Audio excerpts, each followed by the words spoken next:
So গত ক্লাসগুলোতে আমরা দেখছিলাম যে কিভাবে আমরা ইমেলগুলা কালেক্ট করব। আজকের ক্লাসে আমরা দেখব যে কিভাবে আমরা ইমেলগুলা পাঠাবো। তো ইমেলগুলা পাঠানোর জন্য আমি দেখেন ইমেলের একটা ফরম্যাট লিখে রাখছি অলরেডি, যে ইমেল রাইটিং ফরম্যাট কিভাবে আপনার হইতে পারে।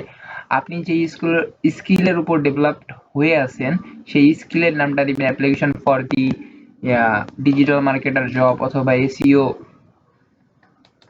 মার্কেটার, এরকম করে দিয়ে হচ্ছে আপনি ফরম্যাটটা লিখবেন। লেখার পরে দেখেন এখানে ডিয়ার ডিয়ার দেওয়ার পরে এখানে যে যার সিওর যে নাম ওই নামটা দিতে পারেন। আপনি যার কাছে জব পোস্ট দিবেন তার নাম দিতে পারেন। এইখানে কিছু কিছু জায়গা আছে ওগুলা আপনি চেঞ্জ করে দিবেন। আর আমি সবচেয়ে সহজ কথায় বলবো যে আপনি কিভাবে একজনের কাছে, যদি আপনি একটা দরখাস্ত লেখা তো লিখছেন তাই না, একটা সাবজেক্ট থাকবে, ডিয়ার থাকবে, আপনি কি জন্য ওনার কাছে, আপনি কি কি জন্য ওনারা কাজে নিবে সেটা আপনি ভালোভাবে যদি এখানে বুঝাইতে পারেন একটা ইমেইলের মাধ্যমে, তাহলেই এনাফ, আর কিছু লাগবে না।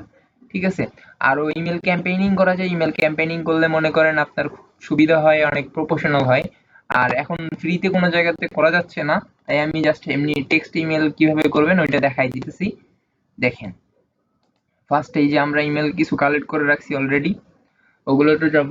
যাওয়ার পরে আমরা এখানে তো শুধু আমাদের ইমেইলই নাই, এখানে অনেক ধরনের ইয়াহু ইমেলও থাকতে পারে, আবার ইমেল বাদে অনেক কিছু থাকতে পারে। তো এগুলো আমরা ঠিক করব কিভাবে সেটা এখন দেখেন। ফার্স্টে আমরা এই সাইটের ইমেলগুলো কপি করে নিব। এই যে এই সাইটের যে শিটের যে ইমেলগুলো আছে এগুলো কপি করে নিব। দেন আমি কপি করে নিছি। এখন আমরা আরেকটা শিট নিব। এই যে দেখেন আরেকটা শিট নিয়ে নিছি আমি। এখন এটা এই কলামে আমি পুরোটাই পেস্ট করে দিব। এই যে দেখেন পেস্ট করে দিলাম। এটা পেস্ট করে দেওয়ার পর আমি এটা একটু সেপারেট করে নেই, সুন্দর করে নেই, সেপারেট করে নিলাম। এখন সেম এটা আমি বি কলামেও পেস্ট করে দিব। এই যে বি কলামে পেস্ট করে দিলাম। বি কলামে পেস্ট করে দেওয়ার পর বি কলামটা আমি একটু সিলেক্ট করব। এখানে একটু সুন্দর মতো দেখবেন, বি কলামে সিলেক্ট করে দিলাম। দেন হচ্ছে আমি ক্লিক করব হচ্ছে ডাটা।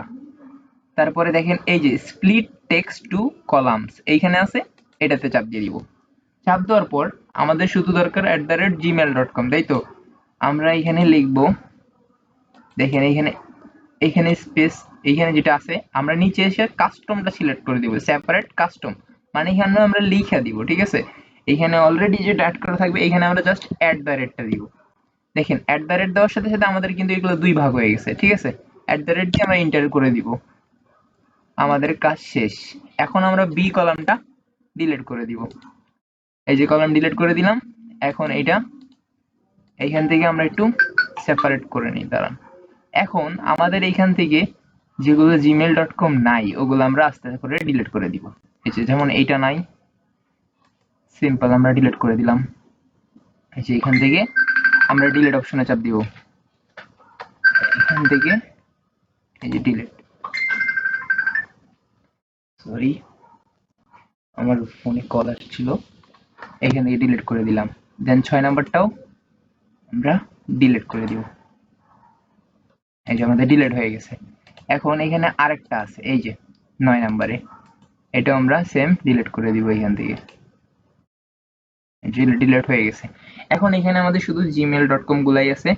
তো এইখান থেকে যেগুলো নাই এগুলো আমরা ডিলিট করে দিচ্ছি, কারণ এতগুলো পাঠানো সম্ভব না, তাই আমরা এগুলো ডিলিট করে দিচ্ছি। দেখেন ডিলিট হয়ে গেছে অলরেডি। এতগুলো ইমেল কি কোথা থেকে আসছে আমি জানি না, সমস্যা নাই, ওগুলো পরে ডিলিট করে দেওয়া যাবে। তো আমাদের এই শিটে যতগুলো আসছে এগুলা সব gmail.com। ঠিক আছে। এখন gmail.comটা কিভাবে আপনি ভাগ করে ফেলবেন সেটা কিন্তু অলরেডি বুঝে গেছেন আপনি, আশা করি আমি এই ছোট্ট বিষয়টা আপনারা বুঝে গেছেন। তো এখান থেকে জাস্ট আমরা কপি করে নিব গুলা, এই যে কপি করে নিলাম। দেন এইটার আমাদের কোনো কাজ নাই, এটা জাস্ট ডিলিট করে দিব। এই যে ডিলিট, ওকে করে দিলাম, এটা ডিলিট হয়ে গেছে। এখন এখানে সিম্পলি আমি এটা পেস্ট করে দিব। ওয়েট, এইখান থেকে আমরা পেস্ট করে দিব। পেস্ট করে দিছি। এখানে লাস্টের মেইলটা আমার দেওয়া আছে, কারণ আমি দেখতে যাচ্ছি যে এই ট্রিক্সটা কাজ করে কিনা। তো সেকেন্ড পার্টে আপনাদেরকে দেখাবো কিভাবে আপনারা মেইলটা সেন্ড করে দিবেন, জাস্ট নিমিশেই সেন্ড হয়ে যাবে। তো এইখান থেকে আমরা জাস্ট খালি এক্সটেনশনটা ডাউনলোড করব, এরপরে দেখাবো, এরপরে ভিডিওতে আপনাদের এক্সটেনশনটা ডাউনলোড করে দিব।